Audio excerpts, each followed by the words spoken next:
నమస్తే. Hello viewers, ask టాక్స్కి స్వాగతం. నేను రాజశేఖర్, కార్పొరేట్ ట్రైనర్, రచయిత అండ్ లైఫ్ కోచ్.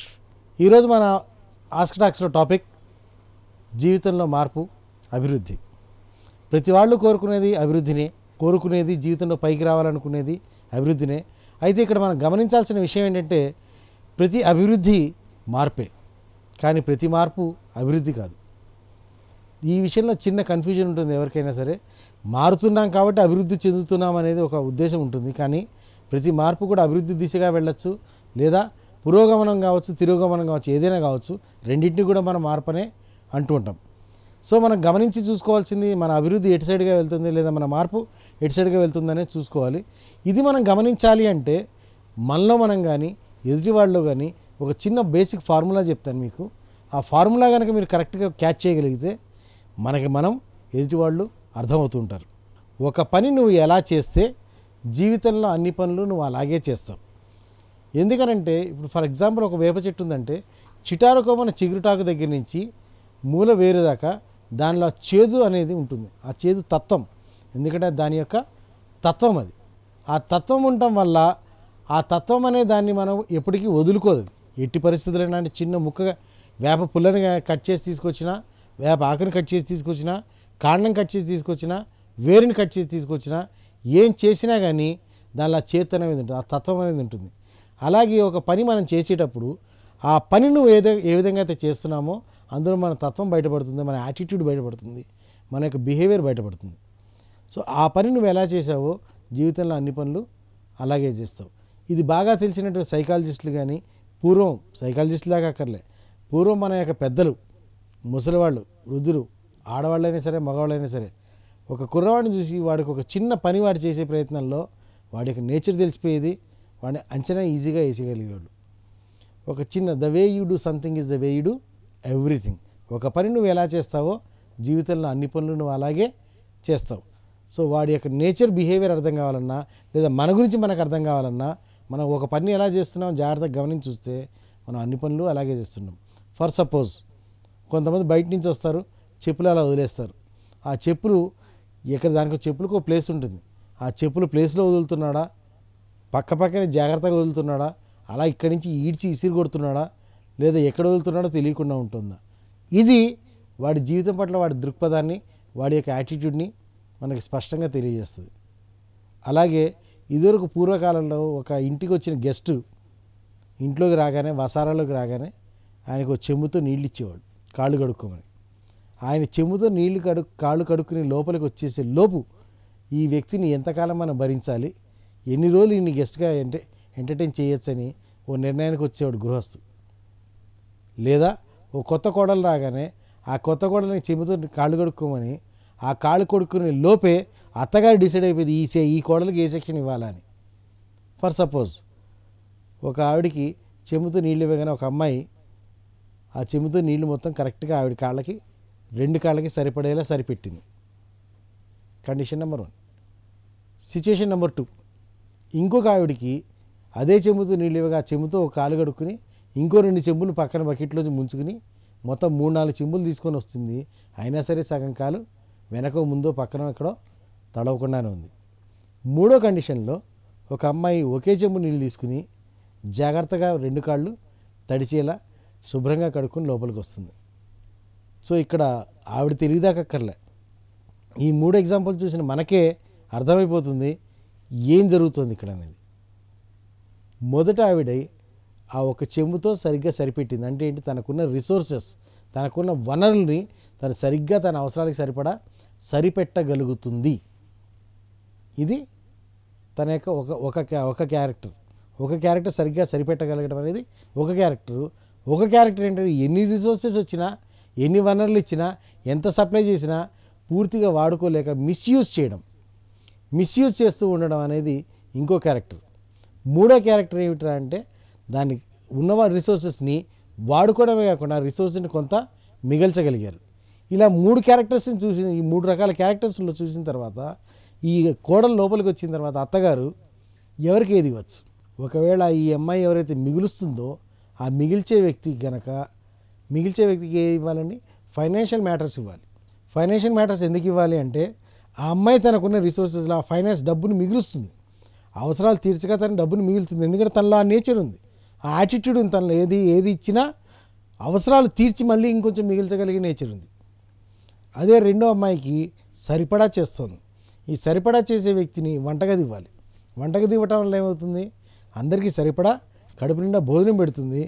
అలానే వేస్ట్ కాదు, అంటే ఫుడ్ వేస్ట్ అయ్యేలాగా చేయదు, అలా అని చెప్పి తక్కువ పడేలా చేయదు, సరిగ్గా సరిపడేలాగా కుటుంబ సభ్యులందరికీ సరిగ్గా సరిపడేలాగా తను వండగలుగుతుంది. ఆ నేచర్, ఆ యాటిట్యూడ్ తనలో ఉంది. మూడో ఆవిడ ఎన్ని ఇచ్చినా సరిపోలేదు, తను ఎక్కడ పెట్టినా డేంజరే. సో తను ఏం చేస్తుంది, ఏ బట్టలు ఉతకడం దగ్గర, ఏ ఇల్లు ఊడవడం దగ్గర, అంట్లు తోవడం దగ్గర, అఫ్కోర్స్ అక్కడ కూడా డ్యామేజ్ వీళ్ళు చేయగలుగుతారు, కానీ తక్కువ డ్యామేజ్, మినిమం డ్యామేజ్ అయ్యే దగ్గర అటువంటి వాళ్ళని పెడుతుంది. ఎందుకని అంటే ఈ అత్తగారికి ఆ చెంబుతో నీళ్లు కడుక్కునే సందర్భంలోనే వాళ్ళ నేచర్, యాటిట్యూడ్ మొత్తం తెలిసిపోయింది. ఎలా తెలిసిందండి, ఒక పని నువ్వు ఎలా చేస్తావో నీ జీవితంలో నువ్వు అన్ని పనులు అలాగే చేస్తావు. అలాగే మనం కనుక అభివృద్ధి కావాలి అనుకుంటే మనం ఎటువంటి పనులు చేస్తున్నాం, చెక్ యువర్ లైఫ్. మన జీవితాన్ని ఒకసారి చెక్ చేసుకోండి. పొద్దున్న సాయంత్రం దాకా మనం పనులు ఎలా చేస్తున్నాం, ఒక పని నువ్వు ఎలా చేస్తున్నావు, నీట్గా చేస్తున్నావా, కంప్లీట్ చేస్తున్నావా. కొంతమందికి ఒక అలవాటు ఉంటుంది, ఒక యాటిట్యూడ్ ఉంటుంది, స్టార్ట్ చేస్తారు వదిలిపెట్టేస్తారు. ఇంకొంతమంది స్టార్ట్ చేసి చివరి దాకా వెళ్తారు, చివరిలో వదిలిపెట్టేస్తారు. ఇంకొంతమంది అసలు స్టార్టే చేయరు. కొంతమంది స్టార్ట్ చేసి జాగ్రత్తగా దాన్ని తీసుకెళ్ళి ఎండింగ్ కూడా ఫినిషింగ్ కూడా కరెక్ట్గా ఇస్తారు. ఎస్పెషల్లీ ఈ మధ్యకాలంలో ఒక కార్యక్రమం జరుగుతున్నప్పుడు ఒక పర్సన్, ఎస్పెషల్లీ ఇది నేను కొంతమంది యూత్ యంగ్ గర్ల్స్ దగ్గర చూశాను ఈ యాటిట్యూడ్. ల్యాప్టాప్ ఉంది, ల్యాప్టాప్ పక్కనే వాళ్ళ స్మార్ట్ ఫోన్ ఉంది. ఈ రెండు ఫోన్లు పక్కన, ఈ రెండు ఐటమ్స్ పక్కన వాటర్ గ్లాస్, నిండా ఉన్న వాటర్ గ్లాస్ అలా ఓపెన్గా పెట్టింది. ఆ వాటర్ గ్లాస్, ఈ చిన్న స్టూలు, ఇది అప్పటికే కాలు వంకరగా టింకరగా ఇలా ఊగుతోంది. ఈ టేబుల్ ఏదైతే ఉంది ఇలా ఊగుతోంది. ఇప్పుడు పరిస్థితి ఏంటి, అది చూస్తుంటే నాకు టెన్షన్ వచ్చిందండి, ఎప్పుడు వాటర్ పడిపోతాయని. ఒక పక్కన స్మార్ట్ ఫోన్ ఉంది, ఒక పక్కన ల్యాప్టాప్ ఉంది, పక్కన వాటర్ గ్లాస్ ఉంది. ఈ వ్యక్తిని చూసిన తర్వాత ఆ వ్యక్తి యాటిట్యూడ్ మనకు అర్థం కాలేదంటారా? చూడగానే ఏమంటే అర్థమైపోతుంది, అంటే ఈ పర్సన్ ఈజ్ నెగ్లిజెన్స్, అంటే ఏం జరుగుతుందిలే అని కానీ, లేదా జరగబోయే దాని మీద ప్రోయాక్టివ్ థింకింగ్ అంటాం. అంటే ఇది ఇక్కడ ఇది ఉంది కాబట్టి ఏం జరిగే అవకాశం ఉంది అని ప్రోయాక్టివ్ థింకింగ్ కానీ లేకపోవడం అంటారు. ఇలాంటి నిర్లక్ష్య ధోరణి ఉన్నప్పుడు మన లైఫ్లో ఎప్పటికీ ఏమీ మనం సాధించలేం. అలాగే అందుకని చెప్పేది అంటే మనం ఎలాంటి పనులు చేస్తున్నాం, పొద్దున్న లేచిన తర్వాత ఈవెన్ మనం బ్రష్ చేసుకోవడం దగ్గర నుంచి, డ్రెస్ చేసుకోవడం దగ్గర నుంచి, ఒక వస్తువును మన పుస్తకాలు కావచ్చు, స్కూల్ బ్యాగ్ కావచ్చు. ఒక పిల్లడు బాగా లైఫ్లో పైకి వస్తాడా రాడా అనేది వాడు స్కూల్ బ్యాగ్ సర్దుకునే విషయాన్ని బట్టి చెప్పచ్చు, లేదా వాడు షూ పాలిష్ చేసుకోవడం దగ్గర నుంచి చెప్పచ్చు, లేదా వాడు నీట్ డ్రెస్సింగ్ దగ్గర నుంచి చెప్పచ్చు. కాబట్టి స్కూల్లో టీచర్స్ కూడా చిన్నప్పటి నుంచి కూడా డిసిప్లిన్ అన్నా, టైడీనెస్ అన్నా, నీట్నెస్ అన్నా అంత ప్రాముఖ్యత ఇస్తుంటారు, అంత దాన్ని ఇన్సిస్ట్ చేస్తుంటారు. సో దట్ అది తన లైఫ్ని ఇంకా ముందుకు వెళ్తున్న, తన జీవితంలో ముందుకెళ్తున్న కొద్దీ ఈ అలవాటు అనేది తనకి ఎప్పటికప్పుడు జరుగుతూ ఉంటుందని. ఈ మధ్య బాగా వాట్సాప్లో బాగా ఫేమస్ అయ్యింది, బాగా ప్రచారంలోకి వచ్చింది ఒక చిన్న స్టోరీ. ఒక అబ్బాయి ఎంతసేపు వాళ్ళ నాన్న, అరే అక్కడ లైట్ ఆఫ్ చేసేయి, లైట్ రూమ్లో లైట్ అనవసరంగా వెలుగుతుంది ఆఫ్ చేసేయి, ఫ్యాన్ ఆఫ్ చేసేయి, అదే ట్యాప్ కట్టేసేయి, అది చేయి ఇది చేయి ఎప్పుడు సతాయిస్తూ ఉండేవాడు. వీడు తిట్టుకుంటూ ఉంటాడు, ఎందుకు మా నాన్న నన్ను కూర్చోనీయకుండా ఎప్పుడు అది దాంట్లో అది లేదు ఇది లేదని ఎంతసేపు అలిగిలే చేస్తుంటాడు, ఇలా ఏడిపిస్తున్నాడు ఏమిటి అనుకునేవాడు. అలా ఈ అబ్బాయికి ఒకసారి ఇంటర్వ్యూ వచ్చింది, ఇంటర్వ్యూకి వెళ్తున్నాడు. ఇంటర్వ్యూలో గేట్ దగ్గరికి వెళ్ళగానే గేట్ హాఫ్ ఓపెన్ ఉందడు. హాఫ్ ఓపెన్ ఉండగానే ఈ అబ్బాయి గేట్ని దగ్గరికి వేసి లాక్ చేసి లోపలికి వెళ్తుంటే లాన్లో ట్యాప్ ఓపెన్ ఉండి పైపులో నీళ్లు పోతున్నాయి, వేస్ట్గా పోతున్నాయి. వెళ్ళి ట్యాప్ కట్టేసాడు. డోర్ దగ్గరికి ఎంటర్ అవ్వగానే డోర్ మ్యాట్ వంకరగా పడేసింది, దాన్ని స్ట్రైట్ చేశాడు. అలా వెళ్తూ ఉంటే ఒక రూమ్లో లైట్లు ఫ్యాన్లు తిరుగుతున్నాడు, వాటిని ఆఫ్ చేసి, అంటే ఇవన్నీ కూడా తనకి ఏంటంటే వాళ్ళ ఇంట్లో చేసి ఆ అలవాటు సెకండ్ నేచర్లోకి వెళ్ళిపోయింది. తనకి సెకండ్ నేచర్లోకి వెళ్ళిపోయి అనుకోకుండా ఈ పనులన్నీ చేసి వెళ్ళి ఆ ఇంటర్వ్యూ లాంజ్లో కూర్చున్నాట. చివరికి అందరూ అయిపోయిన తర్వాత లోపలికి వెళ్ళేసరికి 4 ఇంటర్వ్యూ ప్యానెల్లో 4 ఉన్నారు. ఒక ఆయన నీ పేరేంటి అన్నట్టు, సార్ నా పేరు ఫలానా. ఓకే. సెకండ్ పర్సను నీ ఇంటర్వ్యూ అయిపోయిందని, నీ ఇంటర్వ్యూ అయిపోయింది వెళ్ళొచ్చు అన్నాడు. అదేంటి నాకు క్వశ్చన్ కూడా అడగలేదు, నన్ను ఏం అడగలేదు మీరు. మూడో అతను సింపుల్గా అపాయింట్మెంట్ లెటర్ ఇచ్చాడు చేతికి, this is your appointment letter అని ఇచ్చాడు. అదేంటి నన్ను క్వశ్చన్ కూడా అడగలేదు, ఏం చేయలేదండి. అప్పుడు 4వ పర్సను ఆడ సీసీ కెమెరాస్ స్క్రీన్ అది ల్యాప్టాప్ ఓపెన్ చేసి తన సైడ్ పెట్టి చూపించాడు. This is what we want. ఇక్కడ 50-60 మంది వచ్చారు, మేము ఇంటెన్షనల్గా ఇవన్నింటినీ కూడా కావాలని ఈ సిచ్యువేషన్స్ మేము క్రియేట్ చేసి పెట్టాం. ఎలా రెస్పాండ్ మా దగ్గరకు వచ్చేవాడి కెపాసిటీ ఉందా, లేదా వాడికి ఏ విధమైన ఎబిలిటీస్ ఉన్నాయి కాదు, అసలు వాడి యాటిట్యూడ్ ఎలా ఉంది. అంటే నా ముందు ఒక రిసోర్స్ వేస్ట్ అవుతుంటే నేను దాన్ని టేక్ కేర్ చేశాను, రెస్పాన్సిబిలిటీ తీసుకుని నేను దాన్ని కేర్ తీసుకుంటానా లేదా అనేవాడు నాకు కావాలి. గేట్ ఓపెన్ ఉండింది, నువ్వు క్లోజ్ చేసి వచ్చావు. ట్యాప్లో వాటర్ పోతుంది, నువ్వు క్లోజ్ చేసావు. బికాస్ అక్కడ స్విచ్ ఆఫ్ చేసావు, డోర్ మ్యాట్ కరెక్ట్గా చేసావు.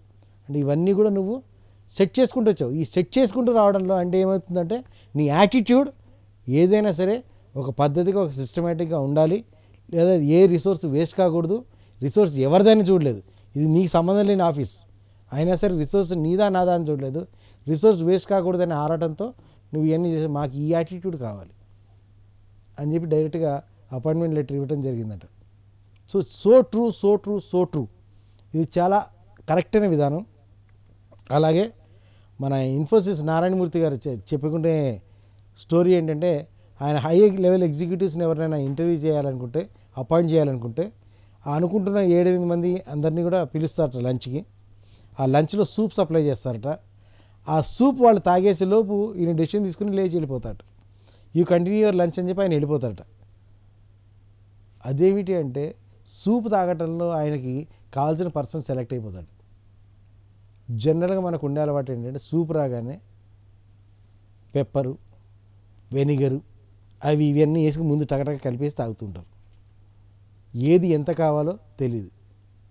కొంతమంది ముందు తాగి టేస్ట్ చూసి ఆ టేస్ట్కి సరిపడా యాడ్ చేస్తూ ఉంటారు.